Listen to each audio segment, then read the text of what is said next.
What up, everybody? Welcome to Culture Keepers. Tonight, we're going to be doing our first podcast, and we're going to be discussing biracial relationships, women, and singleness. Our lead host is Miss Keitacia Kennedy. We also have guests, Idashelle, Denise, and Akila. Let's get into Culture Keeping. Hey everyone, this is Keitacia, and tonight we're going to be discussing biracial relationships. Akila, how do you feel about biracial relationships? I mean, whatever floats your boat. If you like them black, brown, green, or yellow, get you a fella. However you feel about them. Okay. Just get you one. What about you, Miss Ma?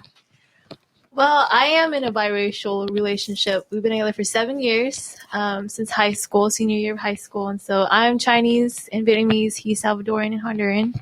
So our kids will have all types of races with them. And we always talk about how they'll live their life because they have two different traditions, two different cultures that they kind of have to learn how to adapt to, and especially language. He speaks Spanish, I speak Vietnamese, and we both speak English, and we want all of our kids to speak all three languages. What? Y'all want y'all kids to speak Vietnamese, Spanish, and I don't know.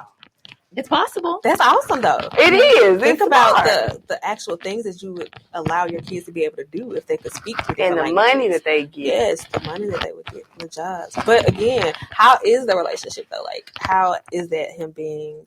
So at first it was interesting because we were in high school, and so my mom has always not taught me, but it's in every race your parents always say date your own race, right? And so it's expected to date an Asian Catholic young man. And so, I don't know, I found my boyfriend and I fell in love with him, and it was kind of hard for my mom to accept at first, and my parents, they're like, oh, he's just a friend. But then, he came around a lot more and they got to see who he really was. Mm-hmm. And so that made a huge difference. And so now 7 years down the road, my parents understand that I want to spend the rest of my life with this man.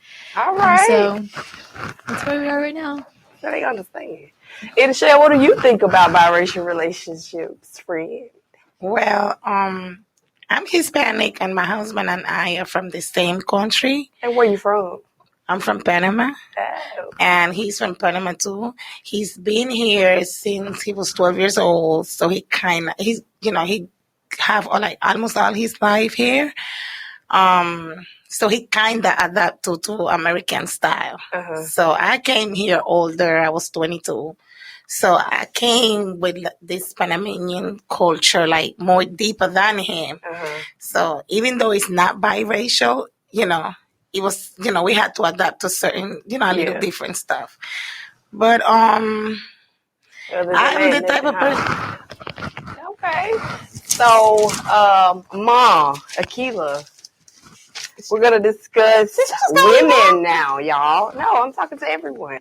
We're going to discuss women and singleness now, y'all. So who is the better person to talk about singleness with us than my friend Akila?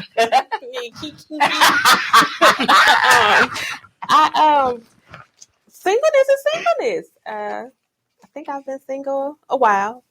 It's cool. Fun. It's fun. You get to do what you want to do. No drama. No drama. But then sometimes you do want. There are some days where I'm like, I do not want to talk to a fucking female. I would love to talk to a guy about whatever. I had a work husband, but he left. He just had a baby. Get ready to get married. That's my dog. He's super cool. But it's cool being single. I don't have an issue with it.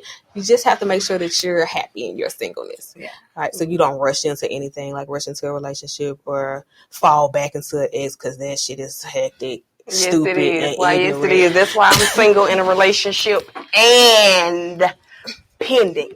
That's good. So, Keitacia, tell us about your singleness because you're single too. I am. And I'm dating. So for anyone who's interested in dating me, hit me up. Because I am on the market. Oh, no. Come on, y'all. What's next? Well, I've been in my relationship for 16 years now. Oh, my God. Really? Oh, yeah. So we separated in 2013, and we were separated for 2 years and a half. And I enjoyed the time that I was single. But now looking back, I know that I enjoy it. when I was going through it, I thought that I was going to die if me and him wasn't together. I know. Now, come to find out that was the best time. You don't know it until it's over with. When the time is gone and you be like, I wish I was still by myself. But you don't feel like maybe there are parts of your relationship that are good that take away from like wanting to be single? Because you sound like you want to be single now. I mean, I have kids, and just culture. I think that every culture, you don't want to be a single parent, right? You want to raise your kids with their dad, and I have a 12 years old and a 4 years old, so that's a long way to go. But it will be good. It will be good to be single. But it's okay to have him. You got a husband. You can't be so proud. It's okay to be single. Yeah, but it's okay to be. It's okay for us to be single. I get what you're saying. Enjoy your time. That's all what I can say. You don't need nobody to make you happy. Right. But you're yourself happy. I thought that for a long time, and then I had to realize, like, I was the shit. Yes, that's right. Anybody else? That's how you have to feel. I like how you delivered it. Yeah, I had to. You had to realize you were the shit. And like, if you're not with me, you're dumbass. You're missing out. Exactly. Because that was a privilege. You got a fucking privilege. You got to remind them that it was a privilege. Remind them that it was because they forget that it was a privilege. Especially when they get with things that are. So let's talk about our taste buds. We ended the last session and I said that a fella had went back to ramen noodles because he could not afford that filet mignon. We want to actually deal with independent women. Can you be independent and still be in a relationship? Can you be independent and happy? How do you feel about it? I want to start with Idishelle because she's in a long relationship and she just spoke about like being separated for 2 years. Do you feel like you gained more independence in that 2 years, or was it better back in the relationship? I have been independent since day one. That's how I was raised. And so it doesn't make no difference if I am in a relationship or I'm single. So I still being independent. Yeah. I think, so my mom came from a culture, she came during the Vietnam War, and she was married off because my grandma couldn't take care of her at the age of 16. And so my mom had always had to rely on my dad financially and everything and things like that. And so she's always taught her girls, there's 3 of us out of 5 kids, that she wants the girls to be able to stand up on her own. So she always says, even if you have a man, you need to be able to stand up on your own because he can decide to leave you. And at any given moment. Yeah, and so you need to be able to stand on your own. And so that's my mentality. I love my boyfriend, but at the end of the day, if he ends up leaving me, I don't need him. You know, that's my mentality. Okay. Well, I have a lot to say about independent women because those are my favorite type of women. I was raised by independent women. So, yes, I feel like independent women are like the most, and I feel like they're overlooked. I feel like independent women are the most overlooked because guys are afraid of independent women. Most independent women are the single women because guys are afraid of independent women. They know that they can afford. Right. No, not so much of the fact that they can't afford. It's more so of the fact like an ego thing. It's an ego thing. We shatter their ego, right? And we shatter their ego because they're too silly to decide to stand up for themselves. And I feel like it's just people that haven't grown up, right? Like, I think I'm like Miss Mom. My mom wasn't married off, but my mom has always been a single parent. She has 8 kids. And I was always taught that I needed to be a hustler and be able to stand up on my own and go out and get it. And that intimidates people when you just want to go get it. Like, I don't need you. I'm not going to ask you for nothing. I just want to go get it. That intimidates them when they see the hunger of a man in you, right? Because a man is supposed to be doing exactly. So it's extremely intimidating. Instead, it should be like I would think it should be intoxicating, right? Right. Like you should be drawn to me because you're like, oh, she a hustler. She can help me do something. But they run them away because they like the ones that take care of them. You know, in 2019, more women have taken care of men than men have taken care of. Like, it's the opposite way around. When my grandma was coming up, my grandma always told us, like, my granddaddy paid for everything. Like, the bills, everything. The bills from in the house, the bills on the groceries, the bills in the restaurants. The man paid for it. These days, the women take care of it.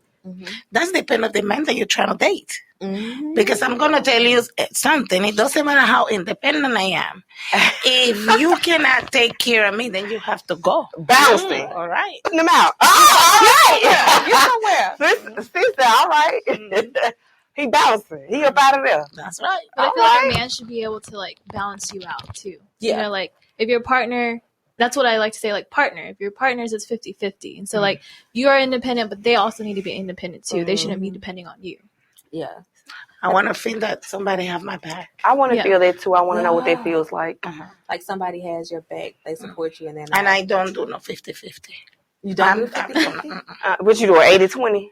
No. What happened is that, okay, Hispanics, I would talk about Hispanics that I know. Like, now, like back in our country, it's not like years ago that the men take the charge of the house, like the men do everything. Now females do too, but that like the men do like the heavy part. You understand what I'm saying? Now females, I will go to work and do stuff and whatever, but it's not like if we have to pay, like let us say that our bills is $1,000, I'm paying 500, you're paying 500. It doesn't work like that. Well, so how much would you have to pay in your culture? No, you don't sit there like a man. Oh, you say y'all just it's a man thing that they take care of this and that. Now, you on your other end know that your mother-in-law need this or your kids need this, your house or your husband, and you do this and you do that. But it's not like, okay, we go and we do 50-50. No, we don't sit and plan that. Like the man always like take the charge. Oh, okay. I get what now it's I might need a Hispanic. A lot of Hispanics are like that. Now, correct me if I'm wrong. Like we're not like I came here to learn that a couple go out together and the guy asks the female for some gas, or we go to the restaurant, we pay the bill half and half. I didn't grow up like that. I grew up where we go out and my boyfriend is taking me out. You know, I don't put no gas. I don't even think about it. He don't even go to the gas station when we together. Like he buy his gas before he get here. She don't holler, this is America. But it's America. I got scared when I saw that. You might not never need to go to Mississippi. That's everywhere. I think it's everywhere. I was surprised. Too. Listen, what happened to me here in Texas? I go to a friend a party. She invited me to a hotel room party. Now I go to the party and we wanted to drink a couple of wine, and I was with my friend Kitation. So I said to my coworkers, those are my ex coworkers, and I said, can I have some of that wine? And she was like, no, this is the bottle that I bring for my personal. There's another one there to share. Liquor. So I was like, I stayed surprised. So when the following day when I was speaking to my coworker, I was like, she looked at me and told me that was her personal bottle. So she said, the other person said, yes, because here this is how we do. Everybody go to a party and they, you bring your own bottle and you drink from your bottle that you bring. And I was like, oh. Even though when I was in New York, even though if I go to a party that it was American people party, you go there and the liquor is there. Everybody go and you drink. Yeah. Now, in my culture, if I'm having a party, if it's my birthday, you come to my party, you got liquor, food, you have to take home everything. So y'all don't like this, like it ain't no, no, there is no, you bring your liquor. I'm making a party, you come to my party.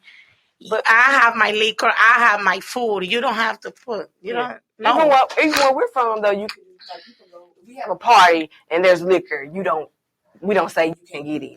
No, we don't say you can't get in. We don't get here. Since I've been here, though, like some people, they like love to like drink all of the stuff that you like. So I have found myself, like, if I'm throwing a party at my house, I will have a bottle of my special stuff for me off to the side, but that doesn't mean that I don't have drinks for everybody else. Yeah. Right. But you have it out to the side, not drinking it. She was passing by with a bottle. She looked at me and share. And I wanted some so bad. I wanted some. I was like, oh my God. My friend out of no. And I was so mad because my coworker said that she said it. in the invitation, but I didn't see it. Oh, so they you know, it was the small print. The small print. Yeah. The small print of BYOB. All right, Miss Wiley. All right, y'all. Well, this is our first podcast. We appreciate y'all for tuning in. Next week we will be talking about. Can I do it? All right, I don't know where you're going, but we got 10 more minutes of this. So let's wrap it back up to independent woman. I kind of want to talk about how, like, we want to be independent, but then we also want our man to, like, step up and do certain things. So how do y'all feel about that? Like, how do you feel about a man? Like, do you still feel independent? Like, what defines as independent for you? What defines his independence or, like, yours or his? I just want to be supported. I just want to be able to, like, if I come to you and I need something, whatever it is, and most times for me it's conversation. It is like moral sitting support. down, like moral support, or me sitting down at bats with you about shit that I got going on in my head. Like, I'm thinking about starting all these businesses right now, and I would love to have a male point of view, right? Because they think less emotionally. Because women, we are emotional creatures, right? So I would love to have a male point of view about, like, how to do different things. So, like, just somebody to support me with those particular things. So do you feel empowered when you are supported by a male figure, whether that's your partner, whether that's a friend? I do. Yeah. I do. Yeah. I really do. And my best friend, he's a black guy, and he gives me the best advice, and it makes me feel really good. That's why I'm right here, right now, chasing my dreams. It's because of my best friend, and he's a guy. So that gives you power. So it gives me power. Like, it makes me feel good about myself. Like, somebody sees something in me that even I didn't see.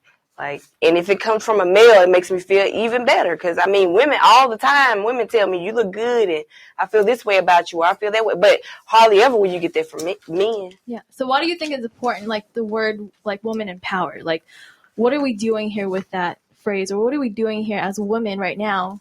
Or what power do we have? I don't got none.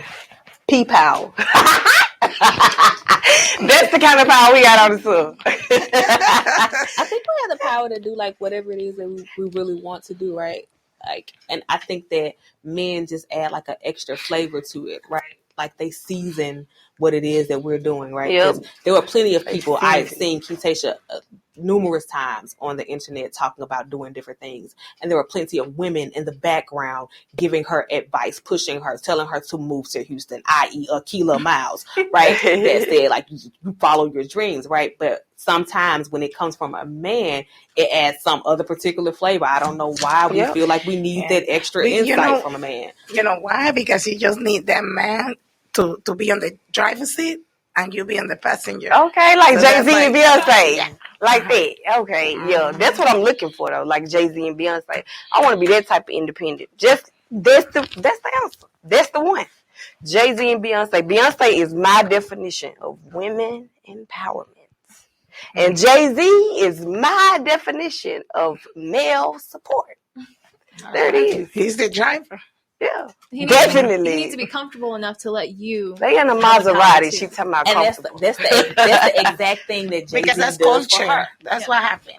Like that's the difference with the cultures. Yeah. Because you was talking that you need a man just to moral and to communicate. But no, I need a man because I need him to drag that and bring it down. Yes, I need a man to do man stuff. No, I'm serious. I'm dead ass. Like, I go to the supermarket and on my way, like when I'm coming through the gate, I call him and I'm like, I'm parking. So he know already that he coming. I don't take home not one bag. No, I don't. I don't put away I don't take the bags with the clothes to the car to go to the laundry. No, I don't. You understand? I want a driver. I want him to be in charge, but I want my boys to, it's not that he's the head and then he's the one that has the last word. No, like I will go in too, but I want a man. That's a man. I have a flat tire and call him and tell him I have a flat tire and I'm such and such, so he could come or he could call somebody to come and fix that problem. I done got No, so used not to me trying to go and fix a flat tire or killing myself, calling somebody to come and help me. No, I done got so used to not having a man. I learned how to change. no, flat not me. tires. I would never. I would never do that. I learned how to change. No, I do too. I I mean, I think that everyone should learn how to change a tire, but I don't care. This is Princess Pineda, the I don't wanna do Panamanian that. princess. No, I don't want to do that. I could park the car and make it. No, I don't want to do that. Michelle, you think you're a princess? You are not the first person who say that. Like I have a friend that she said, I'd rather change a tire to decorate a house. I was like, I never want to learn how to change a tire. No, I don't even look like I don't try. I don't even think about that. No. And some of us are lucky to have men in our lives to do these things Yes, for us. thank God. That's a beautiful. Let me knock on wood. That's right. Or you'll be like Akila, go outside, see your tire on flat. Legit, yesterday we tried to change the tire, can't change it, gotta ride that bitch down the street so somebody else can change it. And they're like, no, you really the tire up, so now you gotta buy another tire. But that independent bitch in me, I was able to go ahead and afford that tire, right? I was able to pull out that money and say, go ahead and give me that tire that I need. Because I needed that tire. So like, and if I need to get up and get something off the wall, I can. I feel like that man is supposed to be, if he's my driver, he's my companion. And we can get on the sky together. Not negating what you're saying. I think that's totally cool if that's what he's doing. Yeah. All right, so guys, thank you so much for tuning in to Culture Keepers this week. Tune back in with us next week. We'll be here every Wednesday at 6:00 a.m. Thank you.